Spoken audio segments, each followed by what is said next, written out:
Hey, everybody. Welcome back to The Collective. We have another awesome show for you planned here today. I do want to thank everybody for the patience. We were running some technical difficulty issues out of the way, so I wanted to make sure that that got covered while we were doing that, though. Make sure that you are liking the show, hitting the subscribe button, hitting the notification bell, getting your little email every day when we go live, which is every day. So, right off the hop, I'm going to say, first off, none of us are doctors. Anything we do say is from our own personal experience, and don't do your own research. I should say that. Do your own research. Anything that you hear, or if you have any questions or comments, by all means, put them up in the comments there, and we will put them up here and discuss them right off the bat. Tanya, Shaun was having technical difficulties, but he's up and running. Yeah, and they're up and running. There we go. So we're good to go moving forward.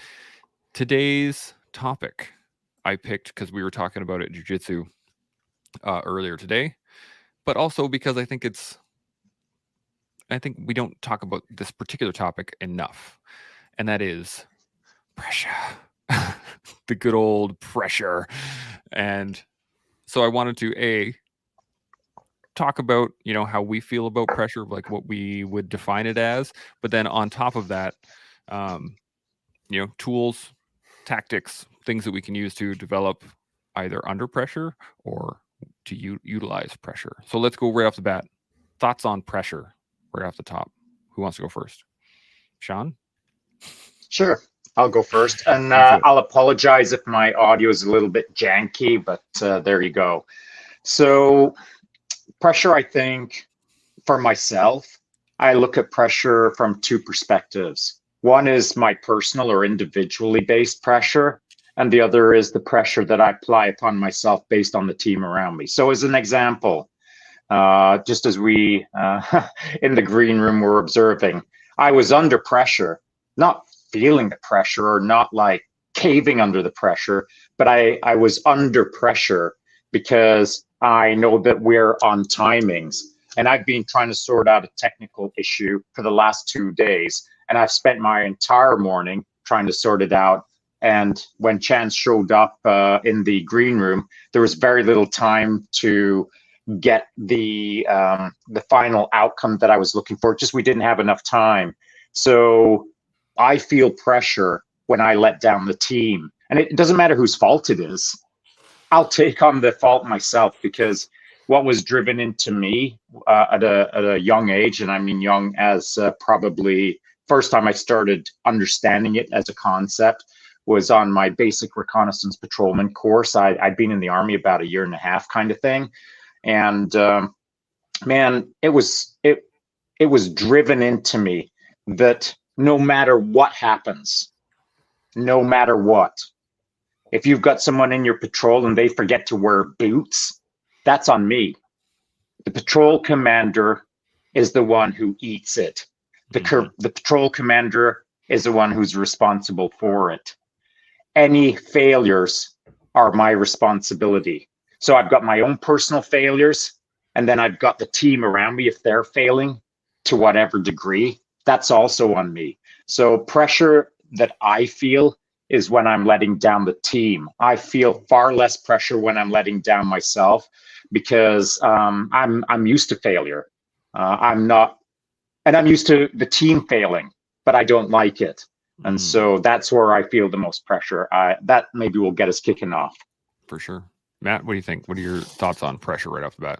I think there's two types of pressure. First off, there's internal pressure and external pressure. And there's also good and bad pressure, right? Not mutually conclusive to each other. It can be mixed up and can totally flow, right? Shaun made good points about external and internal pressure, where he's having pressure on himself to make sure the pressures of his team are taken care of, right? But it's how you deal with it. Like for me, I'm going to use a kitchen example, not a military example, but working in the kitchen, working online, you have like a complete whiteout of your board. You've got customers complaining, maitre d's screaming at you, and you're just worried about making this one plate in front of you. All those people screaming and stuff like that, that's external pressure. That's pressures coming towards you. And it could be negative, right? But I also have the pressure that I want that perfect dish. I want to make sure everything's in the right place, and that's internal pressures. And that's good pressure for me in that regards, because that is professionalism and for me to make sure that goes out as 100%. So it is a very broad thing where it's positive, negatives, external, internal, and it's a lot of different ways to handle a lot of different types of pressure. Yeah, there really is. I was describing it earlier on the mats, was the fact that, if you're not receiving the correct pressure, then whatever you're trying to do isn't going to work properly, because you're not getting the correct pressure to utilize that particular move. But I think it applies in life, in that if you're not receiving it, if you as the person are under pressure externally, but you're not receiving it correctly, then it just becomes a negative. I don't know if pressure itself is negative or positive. I think it's how we receive it. What do you guys think? I disagree. Yeah? I think that you're going to receive it any way it wants to give it to you.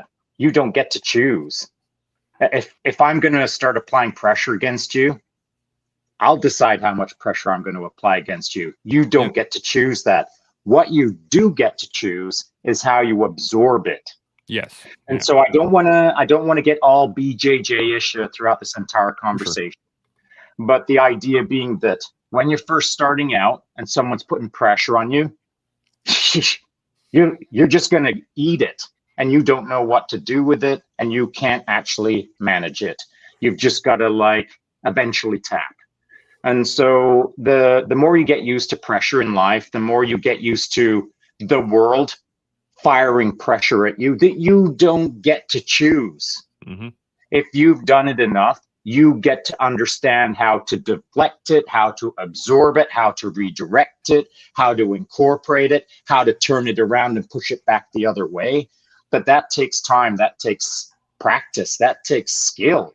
And so as a white belt versus a black belt, as a black belt, perfect. Bring your pressure to defeat yourself. And so that is life. As you saw this, and just as we were about to go live, nothing was going right. And it's a bummer, but I didn't have a little cry. I just tried to work through it. And once I realized that fail, let's move to that, fail, let's move to that, fail, let's move to that, fail. Now we're at this. Big deal. You got to move through the process. You've just got to work the problem, create a solution. So the outcome, which is this, as we are right now, is achieved. And then moving forward, you can look backwards and think ... and how to do it better. I hope that makes sense. Yeah, absolutely.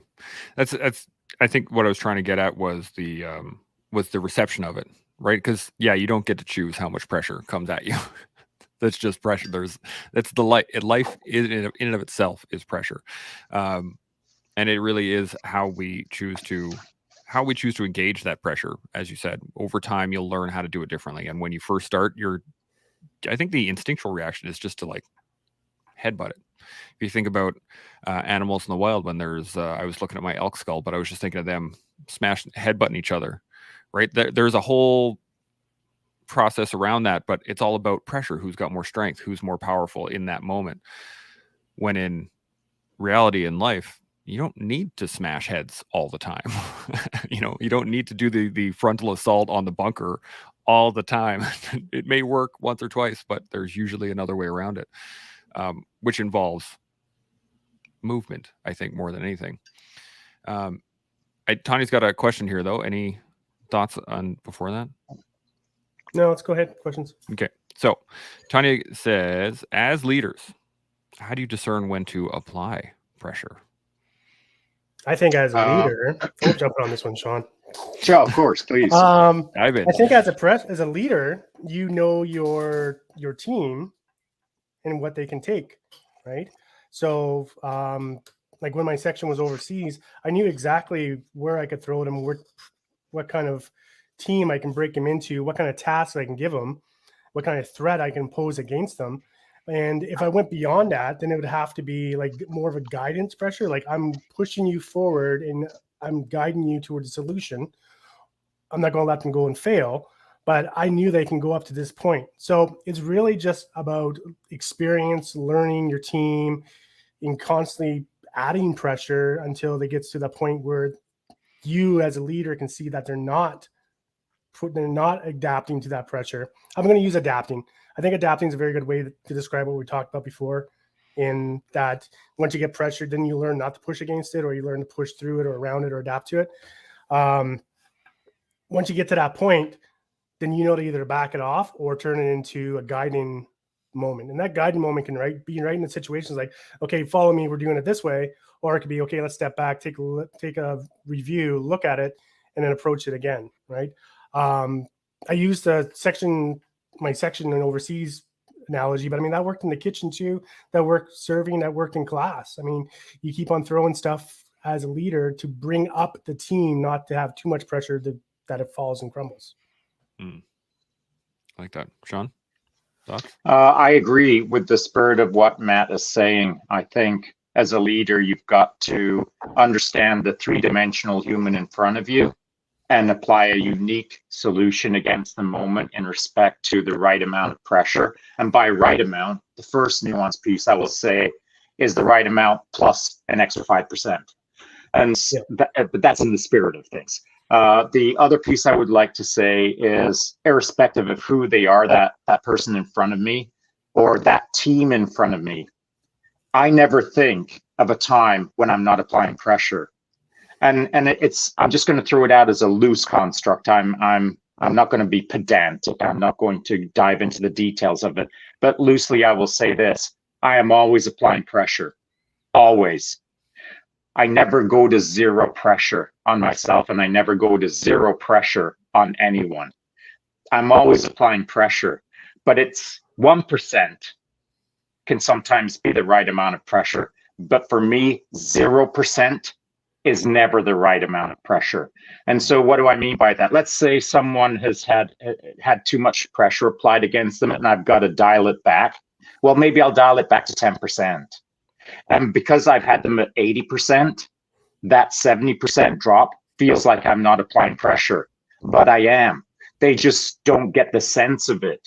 And so the other aspect is, if I'm applying 70% pressure, I can drop it down to 30% pressure, and it'll make them feel like it's 10% pressure, because I've diverted my pressure stances against not just physiological, it's physiological and psychological, 15%, 15%. So now 70% feels like 15%. And so you can play around with the numbers, just as, these are just general terms. It's all very conceptual at this point. But I think that there's never a time when we shouldn't face pressure. Agreed. I like that. I was going to ask, there's a thing that caught my brain there that Matt was saying earlier, was pushing your team not up to a point, but not to failure. And I'm wondering, would you want to push your team to a failure point just to see where that point is and then develop from there? Or would you prefer not to hit that failure point and continually ride forward? So in my view for the failing point is when it's totally out of control and everything gets crushed down. Places on fire, people are hurt. That's like complete. I'll pull it back before it gets to that point, because I don't want people hurt and I want to keep the mission going, even if I have to dial her down, 110% versus 120. Rejig and then hit it at 130%, right? I think potential failure is enough of a threat to learn from versus complete and utter failure. Shaun, what do you think? Again, in the spirit of things, I agree with Matt. And so I think first and foremost, probably we should have it as a waiver or some sort of, it should go across the bottom of the banner and it should state, Shaun isn't a lunatic. So I don't, as a senior NCO, as a warrant officer, I was taught that my first responsibility is the safety of my man. But in the military, depending on which team you're in or unit you're in or whatever, mission has priority. So you've got to understand what your job is and what your role is and how you can or can't protect men from the thing that they're going to face. So moving that to the side, Now we're talking about pressure as a veteran or pressure in the civilian world or what have you.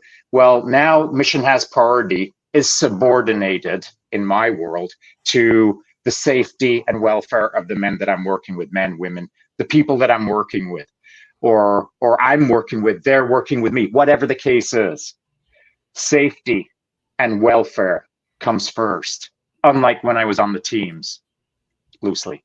So to Matt's point, I'm never going to push so hard that all the restaurants on the strip are on fire. But I am going to push hard enough that there might be a small fire in the corner by the grease pit for a little bit until someone puts it out, and then we're going to talk about it. That's that's minor. So the pressure that I apply is not to life and limb. I'm not trying to mean-spirited hurt anyone, but I am going to push them so that they feel the sting. And I'm going to push them across all three domains: physiological, psychological, and emotional. And again, to my earlier point, if we're talking about three sliding scales, it depends on where things are at with each person. And it depends on, when I was coaching athletes is when they were racing at whatever level, world championship level or grassroots level or anything in between, I'm putting enough pressure on them to set them up for their best success at the event. But I'm looking beyond the event. I'm looking to push them to success in the event, but in that event, they'll understand what they just went through, to look forward to the horizon, to want more or to be more. Or in that event, they're already doing better at the next event, if you understand what I'm saying. So pressure, we could almost talk about it. Matt started defining it quite well at the start. You can almost look at pressure within that loose construct of all of these vectors that you've got to consider, again, against the person who's standing in front of you. And am I only going to have them for a day? Or am I going to have them for a decade? Now, people have come and visited me in Roslyn and sat down, hung out for a day or two or three or whatever to kind of talk about things. And if I think I'm only going to have this on them for a day, well, guess what? The velocity is going to be stiff, because I want to leave a sting that they can go home with and think about and get better from. And if I have them for a decade, I don't have to keep blitzing them every day, because I know I've got a 10-year project with them, as an example. So you've got to consider the timeline. You've got to consider the velocity. You've got to consider the near, mid, and long-term outcomes that they're seeking. And then in brackets, I'm seeking. And so sometimes what they're seeking and what I'm seeking are two different things, because they can't see inside of themselves what I can see. So that's part of the conversation, I suppose. Yeah, that's good. I really like this this topic. We've been talking kind of from a leadership concept, but what about internal pressure? What about like the pressure you put on yourself to either be better or faster or stronger or do things well, whatever? But there are times where I think in my past where I've allowed the pressure to get to a point where I put so much pressure on myself that any failure becomes overwhelming. Now, nowadays, it's not quite as bad that I haven't hit those points in quite a while, but I think that is something we need to talk about as well, is that internal pressure, positive, negative? Do you think it's ambiguous based on how we interact with it? What do you guys think? I don't mind taking it. Yeah, go do it. And now we get to have a fun little game called Flippity Flop the Rolls. And so now I'm the host of the show, and Chance Burles is the guest. Are you ready? I'm ready. Let's do it. Okay, here we go. So I've been out at Operation Pegasus Jump now. I think it's 5 or 6 days. And guess what, Chance? A whole pile of people have come up and shook my hand and said, "You guys are doing amazing." Like, I'm floored. I'm floored by it. It's unbelievable. And do you know what they say? If they're going to have a conversation that lasts anything more than 10 minutes in respect to the collective, they usually call out how good you're doing. Oh. They usually say how far you've come. They usually say the show is like so much better now. And so let me ask you, what kind of internal pressures are you placing yourself under in order to make the leaps and bounds that the general public is seeing, not just on the show, but specifically to you as well? That is an excellent question. I would say the internal pressures that I've been putting on on the show itself have been extreme. I want to make this show really, really good in every aspect. And I have not achieved the things that I've wanted to achieve yet, and I've made some mistakes along the way, but I've been able to see the growth based on time and reflection. But the pressures have been continuous, and I liked how you put it earlier. They've dialed back at times to allow for certain movement, but they've also they ramped right back up again afterwards. But at no point have they ever come to a point where to a zero where I'm like, yeah, everything's good. Right? There's always internal pressures to make sure that timings are met, that guests are here, that conversations are had, that topics are brought up, that I'm not using the word that I'm not supposed to be using. Like there's a lot of pressures that I put on myself, but I've been gauging them better, I guess, dialing them up and down as per necessary. All right. And as a follow-on, as the host of the show, with a follow-on question, let me ask you this. When did you start understanding that applying internal pressure to the velocity that you're applying it was important? I would say, I think it was the second time we sat down and we had so there was the initial engagement we had, I think it was in February, where you basically called me out for not doing anything. And we had a very direct conversation here on the collective.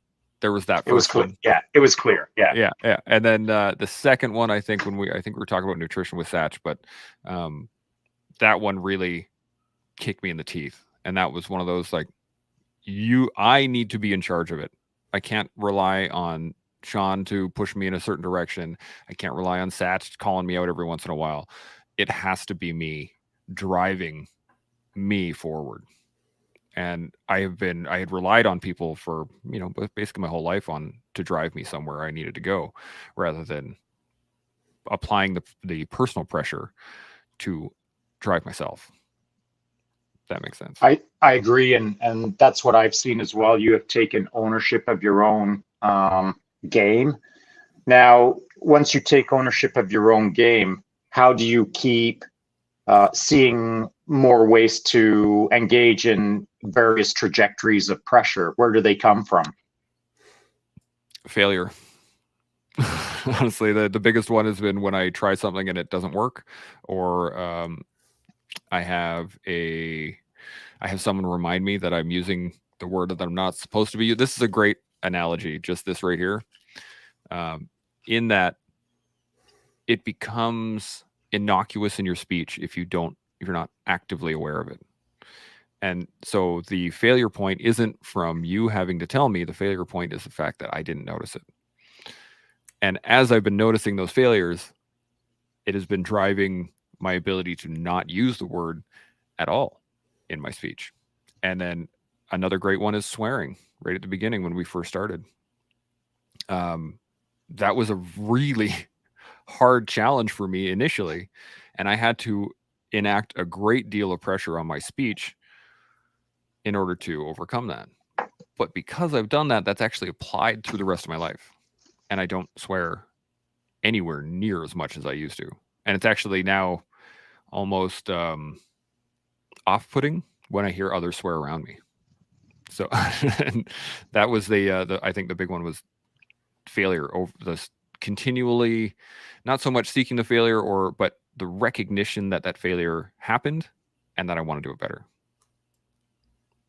And as the host of the show, Matt, do you have any thoughts on that? I think you used the word ownership, and I think that that has more impact on pressure than just initial, face value.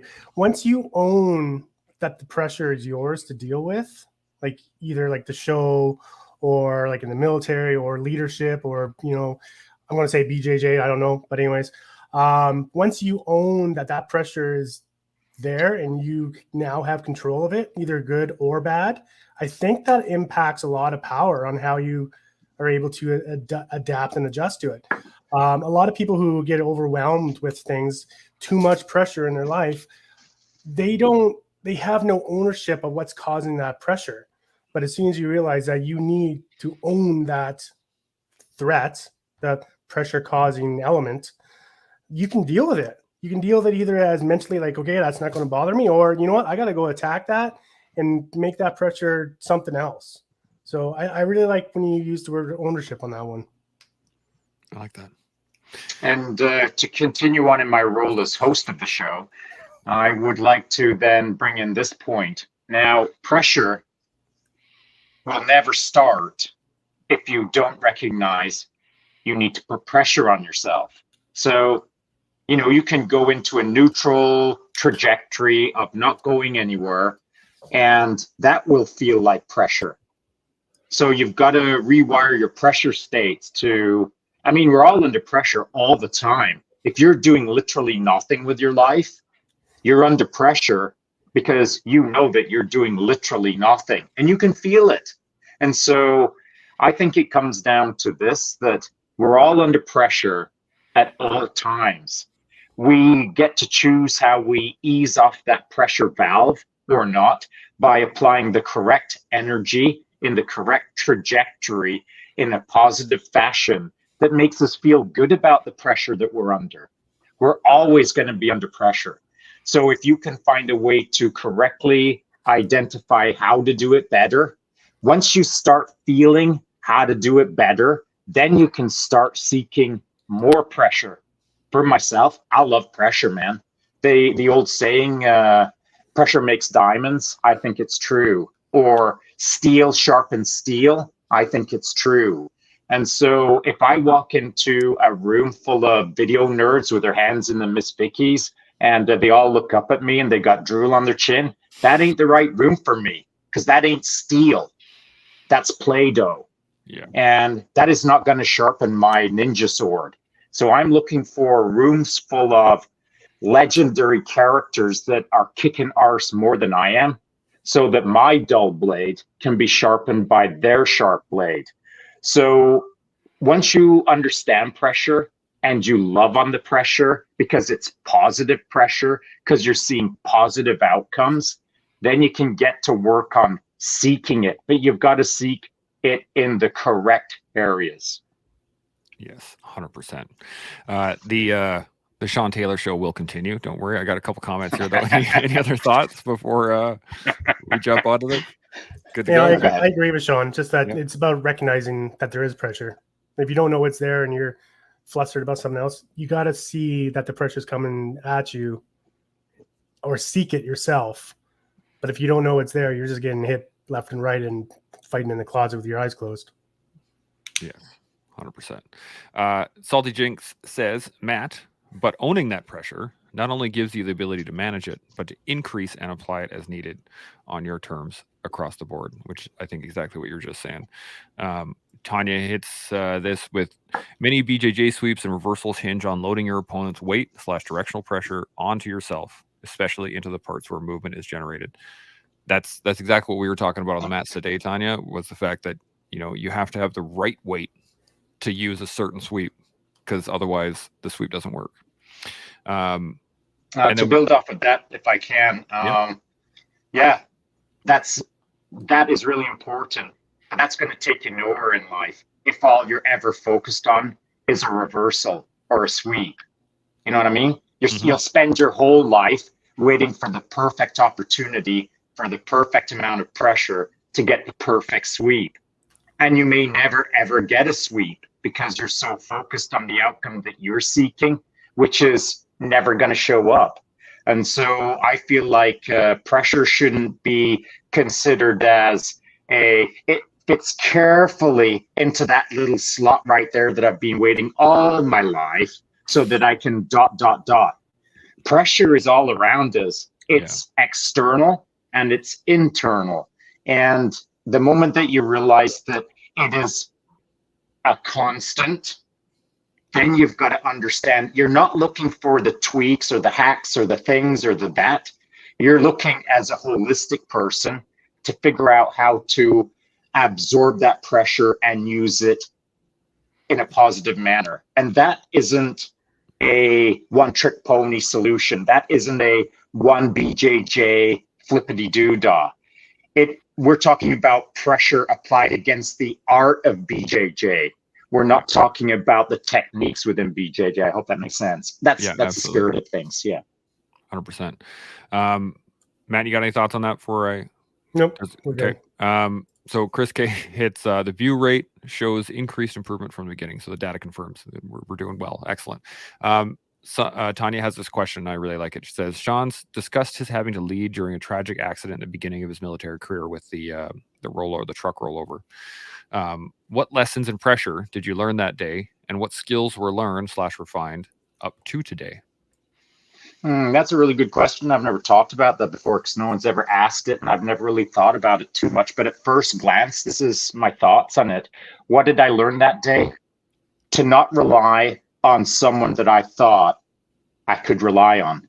And so by that, I mean the entire chain of command that was above me. Of course, I was a raw recruit, and the chain of command from corporal to master corporal to sergeant to warrant officer, they botched that.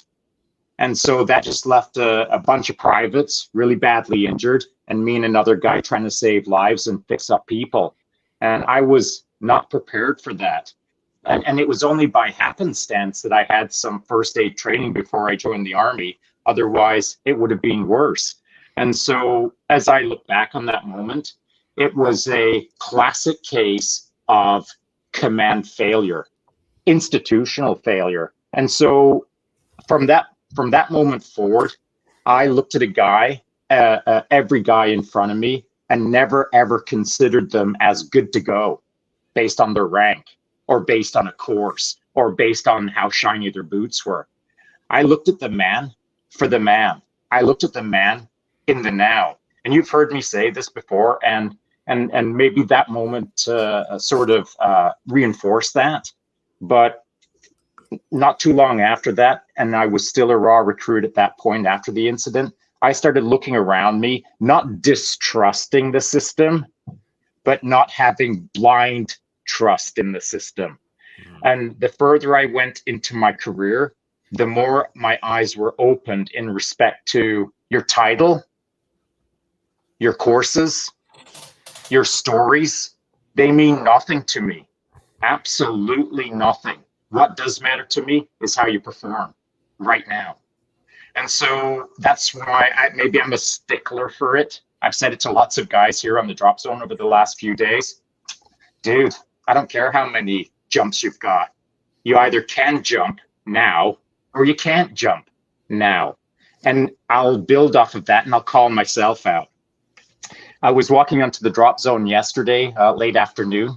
And a guy said to me, "Hey, Shaun, I saw your jump and you were like tumbling in the air, and that was pretty funny. What happened there?" And he was kind of teasing, but I think he was looking for an opportunity to kind of like slip one into my ribs, because what had happened is I had jumped out of the airplane and I'd taken my bike helmet is here, my full face bike helmet, which had created an air ram. It was not the appropriate helmet for that jump.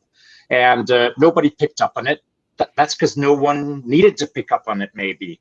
I should have picked up on it, that it was not the right helmet for that jump.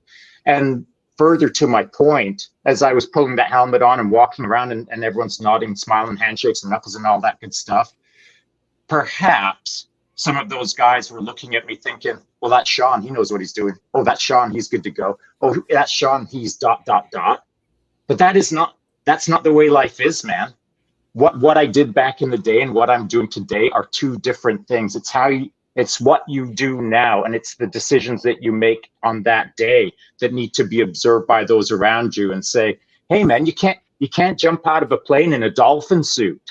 So when I got out in the air, of course, my helmet caught air and I was a little unstable, and it's on video and all the troops saw it, and I'm glad they saw it. And that's why shortly thereafter, I was on my live podcast calling myself out like, hey, here's a lesson, man. I've got a boat, I got 370 jumps and I've done all kinds of things. And so the moment that I went unstable in the air, I'd never been as unstable as that since my military free fall parachutist course way back in the day, like 300 jumps ago. And so for me, it was really frustrating that I was unstable in the air for that period of time. But it was more frustrating that I let down my jump master. And it was more frustrating that the plan that he and I had planned in the air didn't come to fruition. I let him down. So I put the performance pressure on myself after the fact for letting down the team. Now, here's the best part. Because I called myself out on my podcast and because I stated, hey, this is the way life is, man. You make mistakes, you own them, you learn from them, you move forward and never make them again. And my responsibility is to inform the team that I'm the bonehead and you can all learn from it. So when I walked under the DZ, he was a chirpity, chirpity, chirpity, chirp. And I said, hey, you know what the funny part is? There's nothing you can say that I haven't already said to myself, to the entire freaking world. You got any other things that you'd like to mention? No? Cool. All right. See you later. So that's the way I think they were supposed to run the game, man. You know what I mean? Yeah. I really love that. The one of the major benefits is, especially in ownership of failures, is just like you said, everybody else gets to learn from them, right? They don't have to make that same mistake later.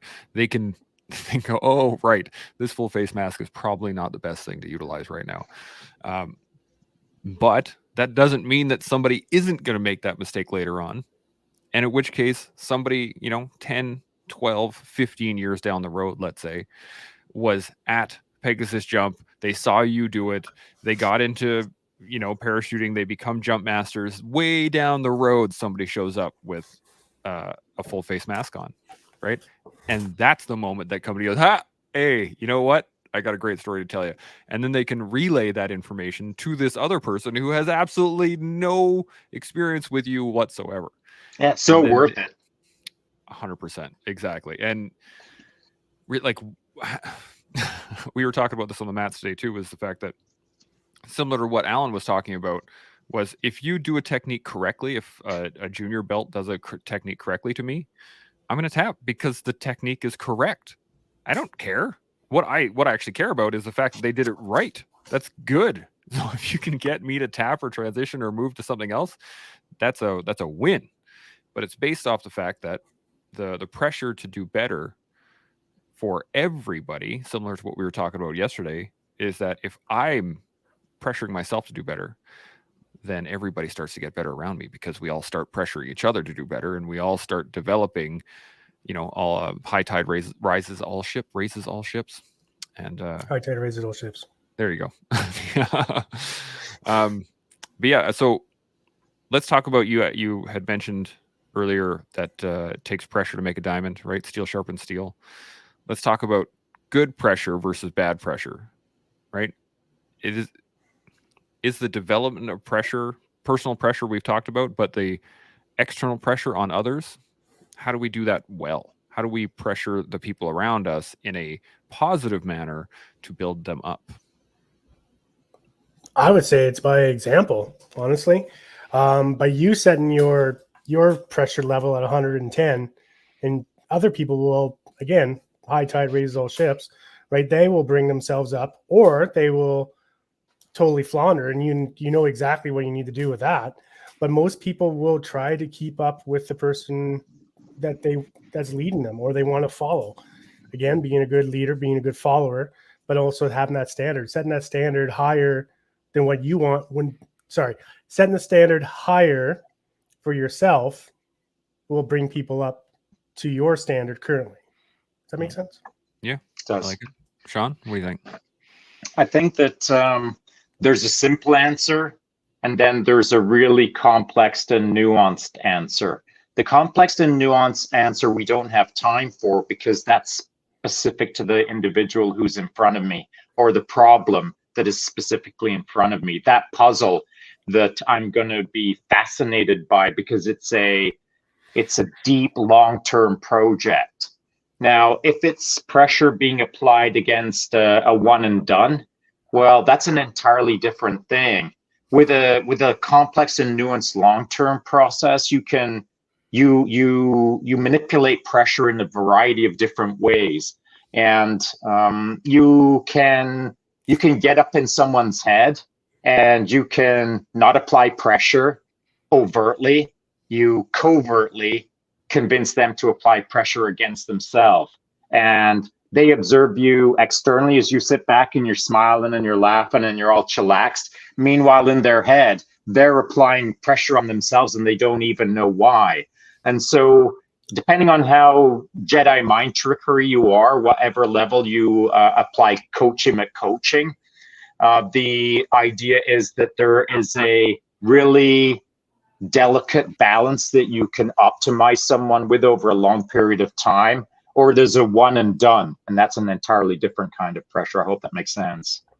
Yeah, that makes sense. I was saying earlier today, when I was teaching, was the fact that, you know, a lot of it comes down to, you know, we were talking about ownership earlier, but, you know, acceptance, letting go, relaxing into the moment, those kinds of things where, regardless of the pressure, you have to be able to understand what the goal is, right? At the end of the day, if there's lots of pressure, you were saying it earlier, Matt, was, you know, you put pressure on yourself to put out a perfect plate. And by you putting out a perfect plate, the other people in the kitchen are seeing you put out a perfect plate. And so they're like, well, I want to put out a perfect plate. If he's putting out a perfect plate, I'm going to put out a perfect plate too. But at the end of the day, the end goal is to provide service to the customer.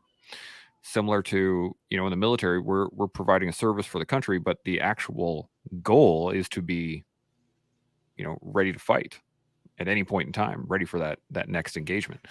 And I think, especially with personal pressure, if you're going to be putting pressure on yourself and you're going to be ramping those dials up, you know, Shaun said this before, you need to know why.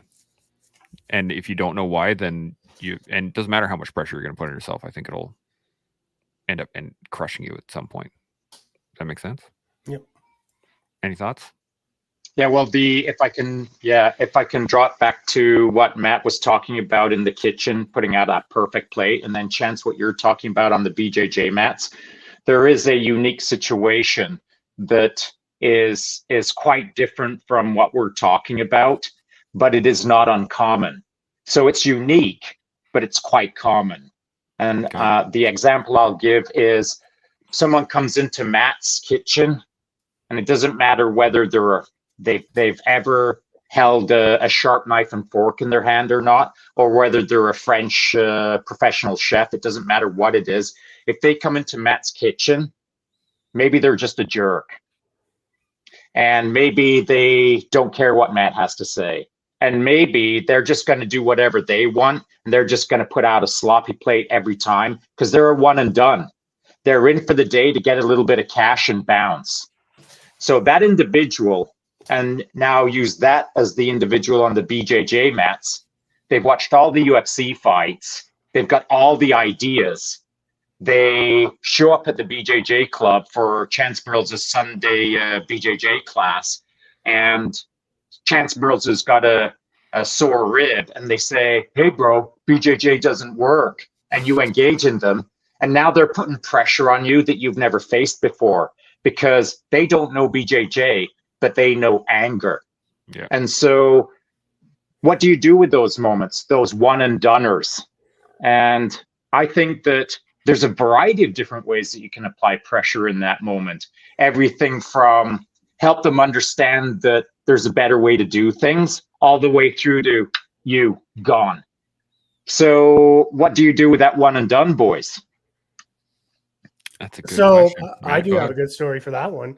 We actually, literally, you told the story. We had some guest chefs show up to the kitchen, right? And the students, they were like, oh, you know, these fancy chefs, you know, we're going to learn some mad techniques, mad skills. No, they just here's the recipes, go make it. They were just prep chefs, right? So the students were just like prep chefs for these two, just doing basic stuff, not learning anything really. And the stuff they were putting out, all the students were like we could have done this better on our own, right?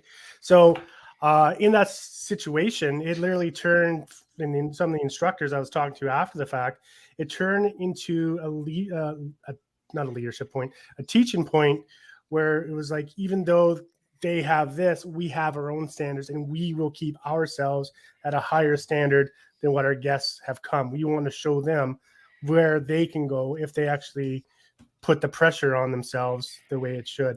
And that's carried on from the people I've worked with this summer, where they're like, yeah, no, like we learned some stuff. We didn't learn that much from them, but we know that we can go higher, we can go harder and farther. We can push ourselves to even being better than what we were demonstrated at.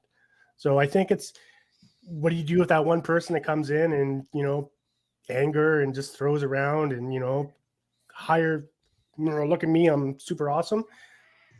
You as a leader, or you as a person who has people looking up or behind you, turn it into a learning moment, turn it into something beneficial, and not just focus on the anger or on the pain or on the lack of discipline, right?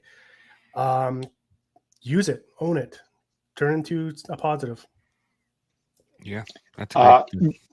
Your thoughts on that, Chance? Well, thank you, Shaun Taylor. You're running a really nice show here, I got to say. My thoughts on it are, it's a bit of a boutique answer, right? It depends on the person and how they're engaging you and all that stuff. But my thoughts right off the top is, I would try to show them a better way. In that would be my first interaction with them, and then I would use it as a progressive kind of delineation, almost like a use of force system, right? Is that, I'll engage them very openly. Hey, yeah, absolutely. You want to come learn BJJ? Absolutely. Come on the mats. Okay, we're going to bow first. And if that's the the point where things start to go wrong, then I can escalate from there. But at the end of the day, like, I don't want to hurt people, and I don't want to turn them off of BJJ. But if it gets to a point where they're trying to hurt somebody, or they want to disregard anything that we're teaching, well, then the door is over there. And if that necessary that we have to physically take them out the door, BJJ's got capabilities for that, so we can do that. But it's a very boutique answer. It's hard to, I've never run into that situation, so I don't have any experience to draw from in order to develop that. I have, and you'll have to consider how you're going to boutiquely deal with that worst case scenario of a guy, not just some scrub off the street, but somebody who's watched a lot of UFC and maybe done a little bit of wrestling in high school and has a little bit of an anger problem, has a lot of velocity to them. And, if depending on how long a person's been doing something, you may not have the skills to deal with that someone who's coming at you like at warp factor 3. And I'm not talking about you, Chance, I'm talking about whoever. For sure. And so these are important conversations, because what both of you are talking about and what I'm talking about is, when you're considering how to manipulate pressure with someone, you have to consider what their ego is. We're not dealing with the human. We're dealing with the ego at this point.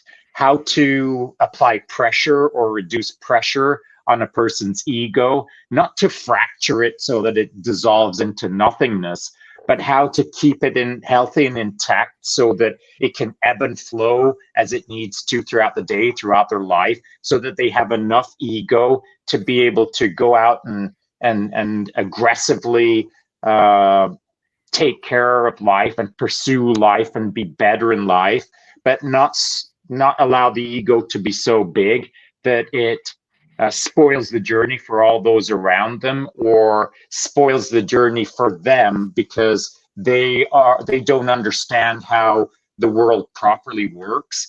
So I think this point here we're talking about now, pressure in those two cases, is really all about ego. Would you disagree, or?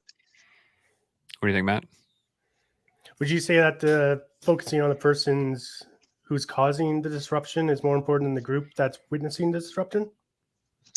That's a great question. I think it's something that in the moment you have to be good enough at your job, for lack of a better term, to observe the totality of the moment and understand the multifactorial pieces involved in it, that you can shape the moment so that it's positive for both parties. However, if I have to make a one and done choice, it'll always be for the team.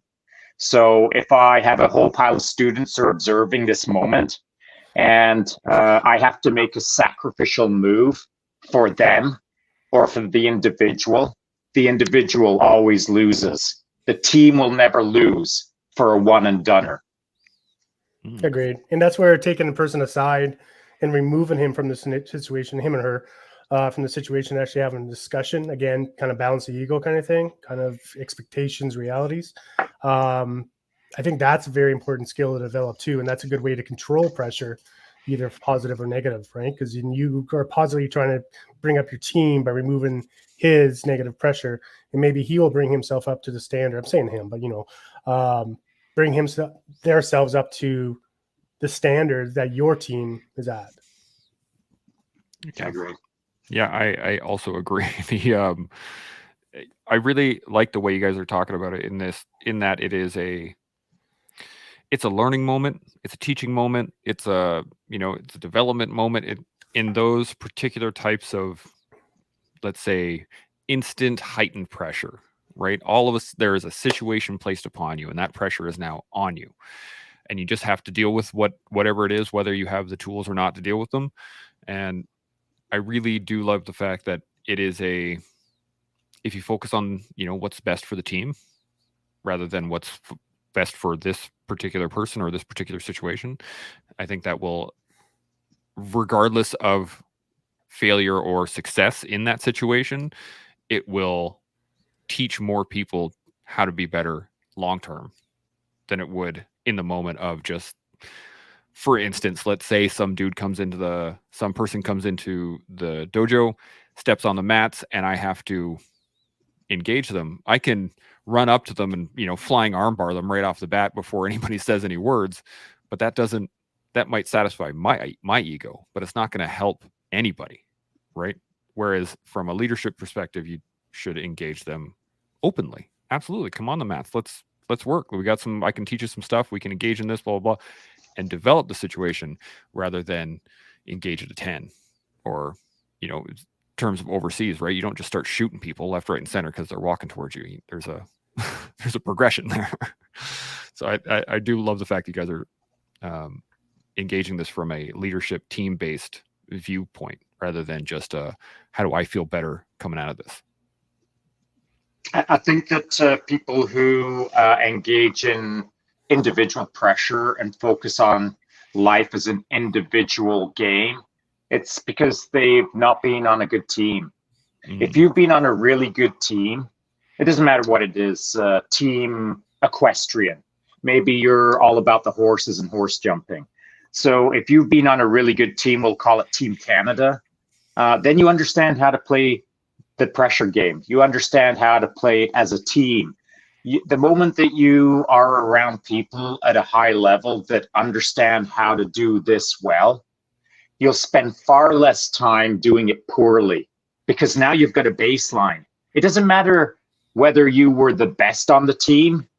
I could have been the water boy on Team Equestrian, whatever that means. And I hope it's not giving water to the horses. But if that was my job, that means that I'm around awesome people who know how to do high-level things. And if you're doing high-level things, you've had to learn all the things. How to be a good team player, how to be a good individual player, how to physical, mental, blah, blah, blah, all of this stuff. In order to be at a high level, you've got to become high level. And through that process, you'll understand pressure internally and you'll understand pressure externally. So me as the water boy, I don't have to understand any of that yet. All I have to do is sit on the bench with my water for the horses and wait for the moment where I can see all of the gems that are occurring in front of me, listen to all the conversations all around me as I'm carrying that water out to that person on the horse. That if they're looking at me sneering, now I'm learning. If they're looking at me nodding and smiling and saying thank you, now I'm learning.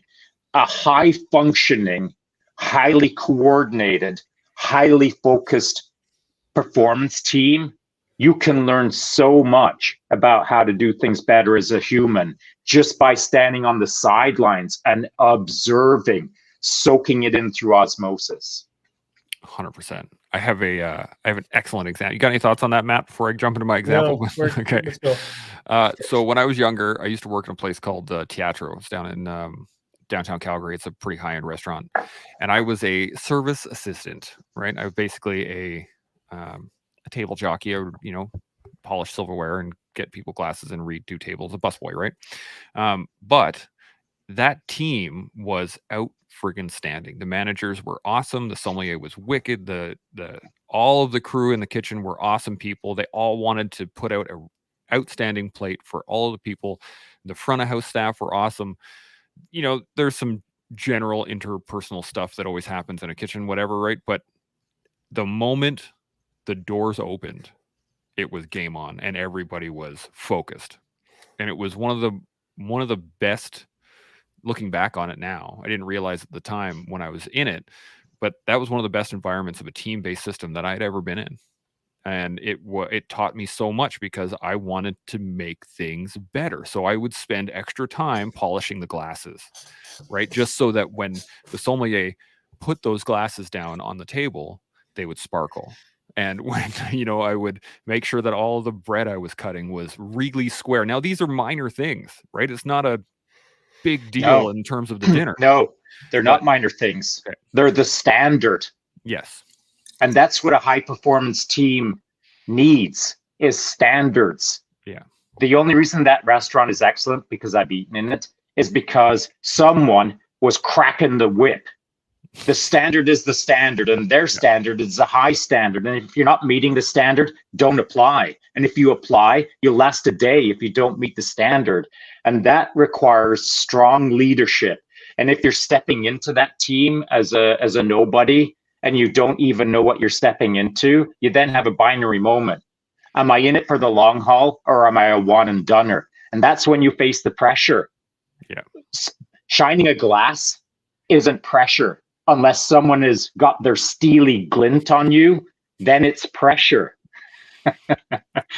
100%. That's where I was going to go with it. I meant that, like, you're right. It is a big deal. And those little standards, or not little standards, but those standards apply across the board, right? It's not just that, a sparkly glass versus a non-sparkly glass. That's going to affect the flavor of the wine. It's going to affect the interpretation of the wine based on the person looking at it. Right? It's not that, a single drop outside of the plated area is going to really matter in the grand scheme of the meal itself, but it does. It really matters, right? Because it's all about the interpretation and the engagement with the person eating it. And so that's why I wanted to bring it up, is that, the busboy is not looked at as a big deal kind of job. But I learned so much just from being that person and being able to apply personal pressure to do it better. Can I clear a table a half second faster so that we can sit another table down and do better, so that we can all do better, right? Can I hit all these points that I really wanted to hit? Can I make that perfect meal happen for that one family that walks in and, that they're spending all their money on this one dinner, fancy times out with their family. I want it to be gold in that moment, because that's part of the internal pressure based off of the external pressure of the team, in my mind. So that it's something that I think we apply almost a bias based on where you sit in the rank structure, right? Because the dishwasher doesn't seem like a big deal, but if no one's washing the dishes, that's a big deal. So Well, there is more nuance to that, and this is an important nuance. So I don't want anyone to get it confused. If Chance Burles is out there shining glasses, and he's wearing mismatched socks, his hair is dangling in the glasses he's shining it. He is tripping over his undone shoelaces. He's bumping into guests and saying, "What the hell, man?" So there is our own pressures, and then there is the team pressure. You have a standard to achieve. You also have a team standard to achieve. And if every single staff member in that restaurant is freaking crushing it, but Chance Burles is bumbling around and isn't serving it perfectly well with his left hand behind his back and carefully leaning over, not in anyone's grill, and putting it down perfectly like a Michelin star restaurant. If he isn't doing that, the entire team fails.